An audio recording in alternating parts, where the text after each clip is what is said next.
Imagine these hidden worlds just lying there beneath the waves, ancient cities, legendary ports, ships lost centuries ago. There's this real mystery, isn't there? A kind of allure to these places submerged in the dark. So this deep dive, we're all about bringing those hidden worlds into the light. We're plunging right into underwater archaeology, exploring these submerged sites from ancient towns and forgotten ports to just incredible shipwrecks.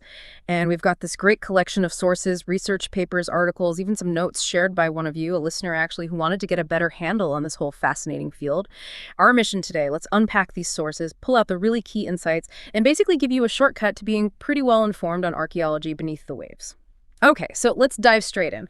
How is exploring underwater actually, fundamentally different from digging on land? It's obviously more than just needing scuba gear, right? Oh, absolutely. The environment, it dictates everything. Yeah. I mean, one of the biggest challenges right off the bat is just how difficult it can be, sometimes almost impossible, to really examine sites in situ. In situ, meaning right where they're found. Exactly. Studying artifacts, structures, precisely where they lie without moving them. On land, that's often, the standard approach. But underwater, conditions like depth, visibility, maybe strong currents, they can make detailed work in place incredibly hard. Or even dangerous. And I imagine that difficulty, plus all the specialized equipment, sounds expensive. It really is. Underwater archaeology, especially when you're dealing with shipwrecks, it carries some significant costs. And often that gets complicated by legal battles, disputes over who actually owns the wreck or the artifacts. Oh, right. Legal fees on top of everything else. Precisely. And the sources point out that because it's so expensive, projects often have to rely on private investors. And that can create pressure, a real push from those investors to see a profit, usually by selling whatever artifacts are recovered. So straight away, that sounds like a different ethical ballpark compared to, say, a university dig on land. Exactly. That influence of market-driven interests, commercial salvage operations, purely focused on profit. It raises huge ethical questions. Sources really highlight this. They see it as fundamentally different from scientific archaeological study. Some even argue it's ethically indefensible from a scientific standpoint. Because the goals are just miles apart. Completely different. Profit versus knowledge. Understanding the past versus just selling it. What about human remains? That's always such a huge, sensitive topic in land archaeology. How does it play out underwater? Well, it's often a different dynamic with ancient shipwrecks. Unlike land archaeology, which frequently deals directly with burials and has to navigate really complex issues with descendant communities, ancient shipwrecks, generally speaking, they don't contain human remains or specific funerary objects. So no skeletons, usually? Not typically from very old wrecks, no. But interestingly, some people still argue these sites should be treated as underwater graves, almost sacred ground that shouldn't be disturbed at all, even if no bodies are present. So even without remains, there's still that layer of sanctity for some. For some, yes. So while the context is different, there's still an ethical dimension some people attach to these sites. But despite all these challenges, the cost, the difficulties, the ethics, the underwater environment itself can be incredibly good for preservation, can't it? Oh, astonishingly good sometimes. The unique conditions. Like the lack of oxygen you find in certain places mentioned in the sources, like the Baltic Sea. Right, I saw that mentioned. That lack of oxygen can prevent the kind of deterioration that happens really fast on land. That's why you sometimes find wood, textiles, other organic materials looking remarkably intact after centuries, even millennia. It's a weird paradox then, isn't it? Incredibly tough place to work, but maybe the best museum storage imaginable. That's a great way to put it, yeah, a real paradox. Okay, so let's talk about overcoming those difficulties. How do archaeologists actually find and then study these submerged sites? You can't exactly wander around with a trowel down there. No, you definitely can't. And this is where technology becomes, well, not just helpful, but absolutely essential. We've seen this exponential growth in using underwater robotics. We're talking unmanned underwater vehicles, UUVs, remote-operated vehicles, ROVs, autonomous underwater vehicles, AUVs, even autonomous surface vehicles, ASVs. Wow, okay. That's a lot of acronyms. So basically robots doing the hard yards or the seeing for you. Pretty much. Yeah. Think of ROVs as robots tethered to the surface, controlled by a human. AUVs or UUVs, they navigate and work more autonomously based on pre-programmed instructions. And the ASVs, they stay on top. Right, they work on the surface, maybe managing underwater assets, coordinating things. And the sources give some amazing examples, like the Crafter CR200. It's this walking robot they tested for actually handling artifacts. A walking robot? underwater. Yeah. And then there's Ocean One, described as an underwater robotic avatar, basically a robot with human-like grippers that they actually use to recover a really fragile artifact from a deep wreck. That sounds like something straight out of sci-fi. Well, What else can these machines do besides just look around? oh, lots. They're crucial for detailed visual 3D documentation. Some have specialized thrusters designed to gently blow away sediment without, blasting artifacts away. And they can navigate complex environments near the seabed quite quickly, which is vital when your human dive time is always so limited and precious. Makes sense. And what about creating detailed maps or models of a site once you've found it? That's often where photogrammetry comes in. It's a fantastic technique. You basically take a whole series of overlapping photos from different angles. Lots and lots of pictures. Exactly. And then specialized software stitches them all together to create these really dense, textured 3D models of the entire site. Or maybe just individual artifacts. It's relatively low cost, actually, and can be highly accurate. And I guess a big plus is less time needed for divers on the bottom. That's a huge advantage. Minimizing bottom time is always a major goal for safety and efficiency. Of course, to get good results, you need good quality images, enough light, decent visibility, and you have to plan your photo runs carefully. Right, can't just swim around snapping randomly. No, definitely not. But the sources note it significantly cuts down time both underwater and back in the lab processing the data. And there's potential for future automation, like automatically generating 2D site plans from these 3D models. Cool. So beyond photos, what other tech helps see underwater or even under the seabed? Remote sensing is absolutely key. Things like sector scan sonar. It's really powerful for mapping large areas quickly. It was used at Pavlopetri in Greece, that ancient submerged town. They mapped a massive area, like 30,000 square meters, in just a few days. 30,000 square meters in days. That's incredible compared to manual surveying. It's transformative, really. It provides this detailed 3D point cloud data, even isometric images showing building complexes. Any other tools? Sure. Sources mention satellite sensors, like Landsat-TM, which can be useful for coastal studies because certain types of radiation, like green light, can actually penetrate shallow water to some extent. And then you have things like sub-bottom profilers and coring devices. These help investigate the layers of sediment beneath the seabed. Why is that important? It's vital for understanding how a site got buried, the dynamics of the sediment, and how well things might be preserved down there. It gives you context for the preservation conditions. Okay, so you combine these skilled archaeologists with all this amazing tech. What incredible places have they actually uncovered? Let's talk about some specific sites mentioned in the sources. Yeah, there are some truly breathtaking discoveries out there. Pavlopetri in Greece, which we just mentioned. It's described as the oldest known submerged town in the world. Over 5,000 years old. 5,000 years. Wow. Just off the coast. Wow. What can you actually still see there? It's remarkable. Intact building foundations, courtyards, streets, even graves and rock-cut tombs, all underwater. And research back in 2009, using some of that sonar tech, discovered over 9,000 square meters of new buildings they hadn't known about. More buildings? Like what? Including a large hall-like structure and a proper street lined with buildings. And the pottery, the ceramics they found, confirmed people were living there continuously from around 7500 BC onwards. That's just mind-blowing. Are they trying to protect a site like that? It sounds incredibly fragile. Yes, definitely. The sources mention ongoing efforts to protect both the site and the surrounding bay, like supporting proposals to designate it as a special marine protected area like Natura 2000. Makes sense. It's a balancing act, I suppose. Access versus preservation. Always. That's always the challenge. Okay, moving south a bit to Egypt. Thonis-Heracleion. That name alone sounds like something out of legend. It really does, doesn't it? And it basically was legendary for a long time. This was a vital port city, kind of the main gateway to Egypt for centuries. And it was believed to have just vanished around 1,200 years ago. Vanished? How? Well, the sources suggest likely culprits were natural events, maybe a tsunami, earthquakes, gradual subsidence, erosion. Some combination, probably. It even has mythological links, supposedly visited by Helen of Troy before the Trojan War. No way. So what have the archaeologists actually found there? Incredible things. They found a defensive temple right at the river entrance to the city, dating back to maybe the late 7th to mid-6th century BC.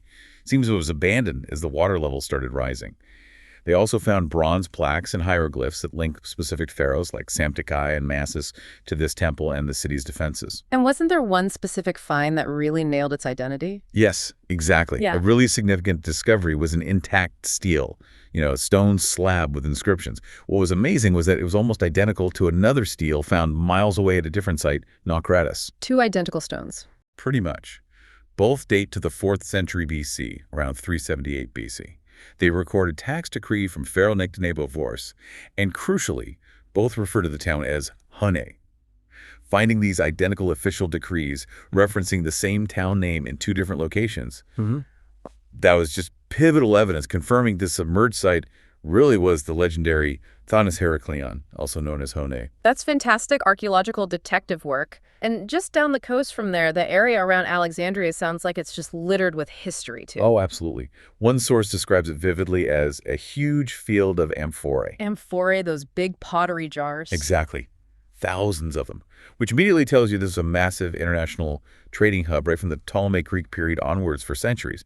The sources list numerous underwater sites just along that coast, places like Quate Bay, the eastern and western ports, Abu Qir Bay, Kur Island, all containing wrecks of Greek and Roman merchant ships. Loaded with those amphorae. Loaded with them. Yeah. Dating from the 4th century BC all the way up to the 7th century AD.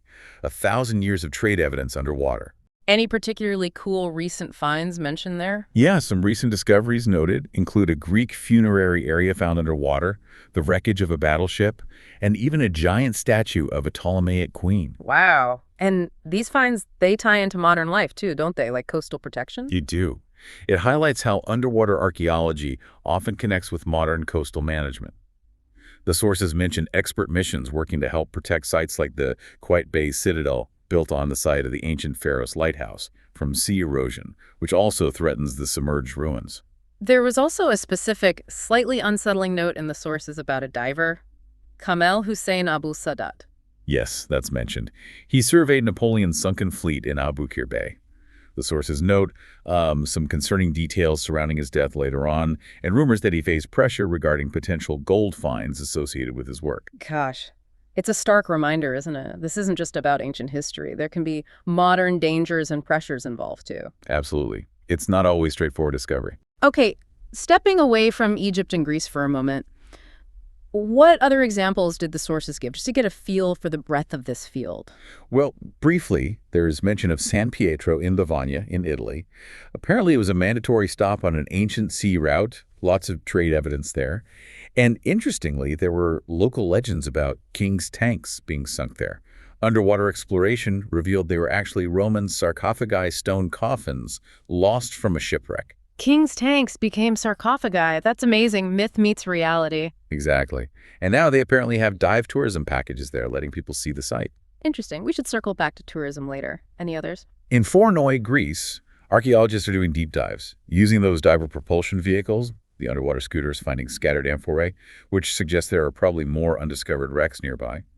Then there's the Wadden Sea in the Netherlands, a very different environment, very dynamic, shallow, shifting sands. Hard to work in. Very. But it's known for a huge number of shipwreck locations. The databases list over 60,000 potential sites. But because it's so dynamic, in situ preservation is really under threat. They rely a lot on historical maps and old sounding charts to even locate sites there. And the Baltic Sea. We mentioned its incredible preservation earlier. Exactly. Over 100,000 potential sites estimated there, too.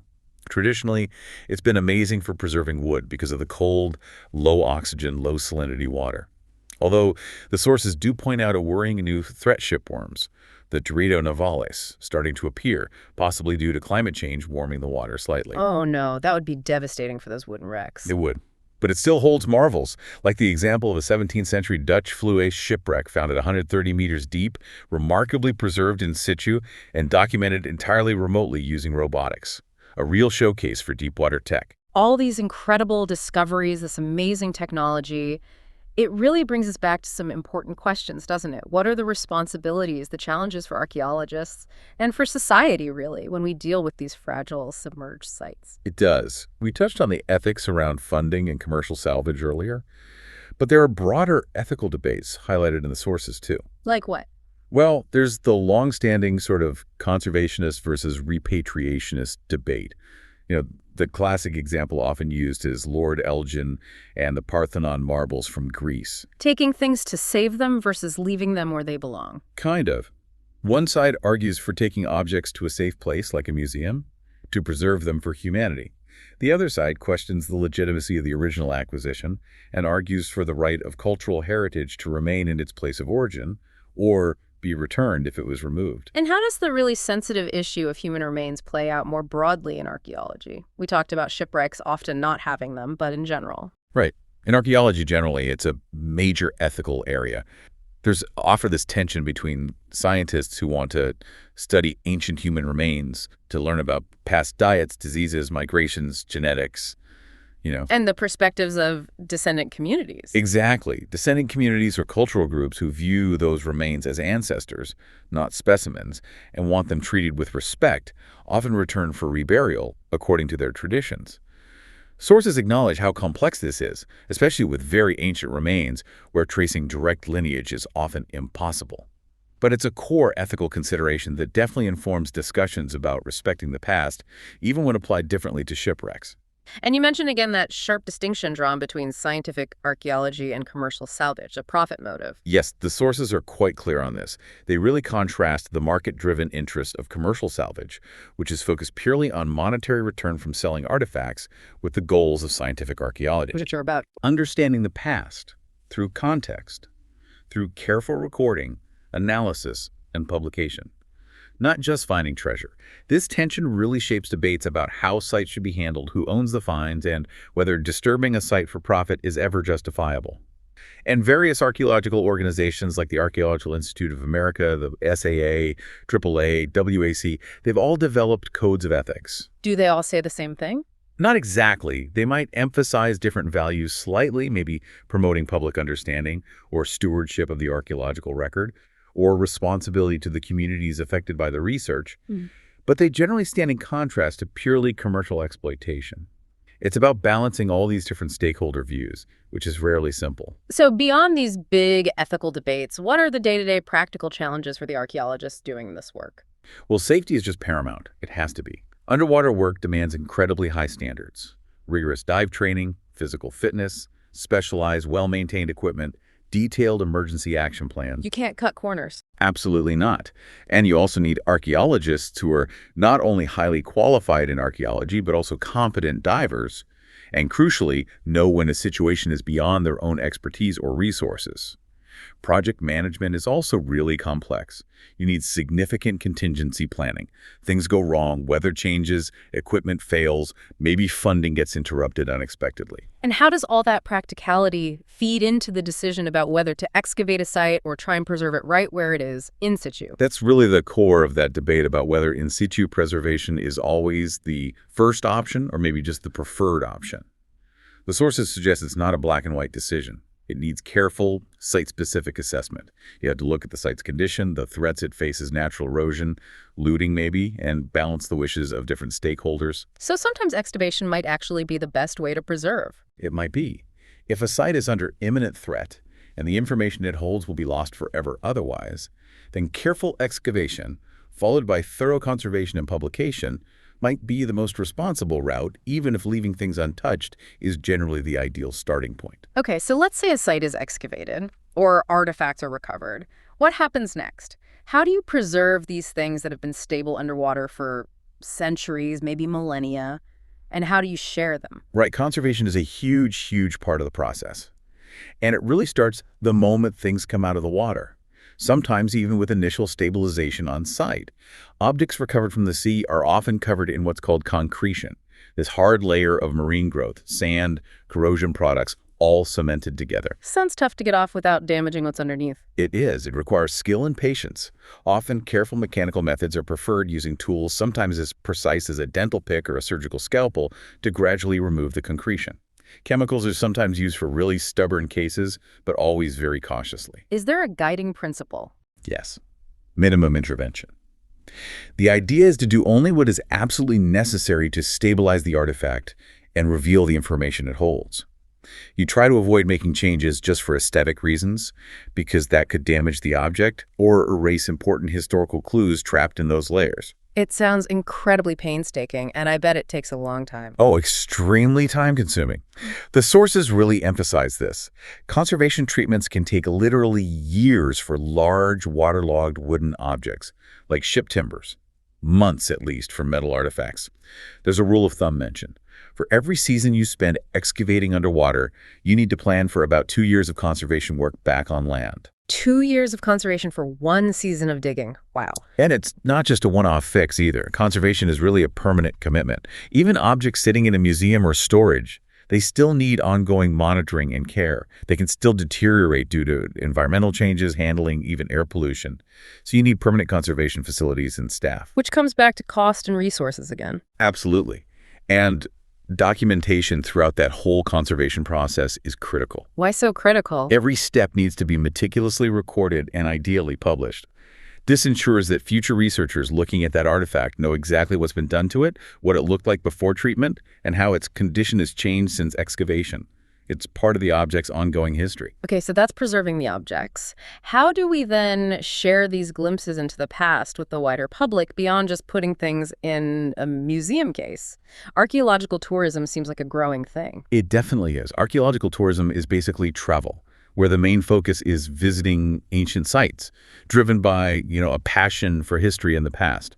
It's seen significant growth, it's quite lucrative in many places, and it often fits into that broader category of heritage tourism. And what are the upsides? Why encourage people to visit these often fragile sites? Well, the potential benefits are clear. It can raise public awareness about our shared global heritage, which is great.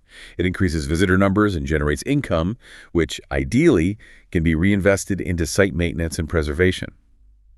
Sometimes it even encourages governments to invest more in protecting these sites because they see the economic benefit. And it can offer opportunities for local communities, businesses, guides, civic groups to get involved and benefit too.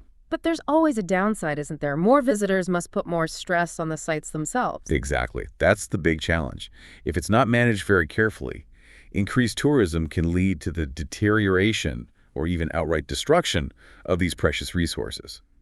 The classic example often mentioned is the Altamira caves in Spain with their prehistoric paintings. Visitor breath and body heat were actually damaging the art, so they had to severely restrict access and build replicas. A tough balance. Now, what about specifically dive tourism?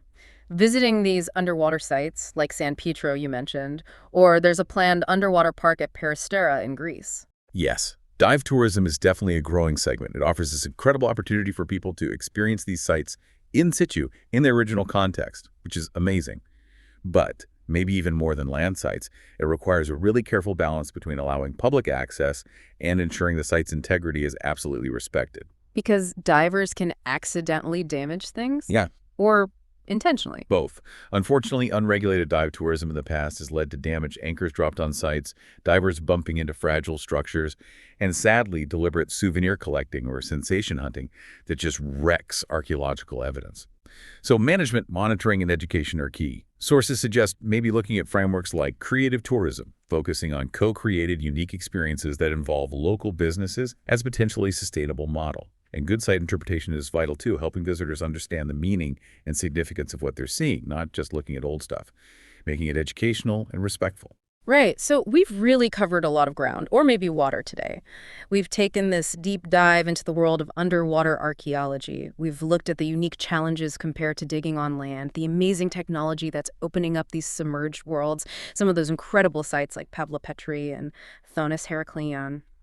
We've touched on the complex ethical landscape around finds and sites, and the absolutely vital, painstaking work of conservation, and then sharing this heritage responsibly through tourism. It really gives you a sense of the field, and maybe a final thought to consider is how these glimpses into lost worlds beneath the waves. They don't just reshape our picture of ancient history of seafaring, trade, coastal life. They also present us with this really profound challenge right now. How do we find truly sustainable ways to keep exploring, to protect what we find, and to make sure that